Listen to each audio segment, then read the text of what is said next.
Bek hoş bulduğum bir iş mal, 3 muallim sana hayırlığını bildirdi, destekli hayırlığını.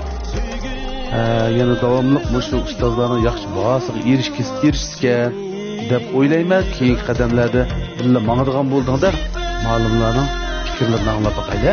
Endi men adabiyotga o'quvchilarga dars o'tsammi deydiganim, men ovoz yuqoriga chiqqan sira biz ustiga tang chiqib qolmaymiz-ku. Shu cho'qim bir xil pastga bisilgan yoki pastni o'ylagan holat. Masalan, eng muhimi shu tapanning ostiga kirib ketsin deymiz. Shundoq bir bisilgan holat, qarama-qarshi holat bo'lishi kerak-ku. Pastga tushgan mana holat bo'lsa, texim rahat eta olasiz.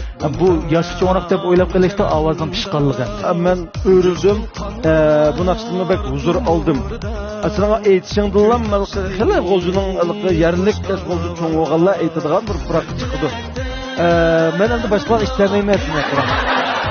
Men amsatlarsiz mezdimayman qag'illa bo'lsa mening yanimga kelsang biz kentni bilib mangsa demakchi.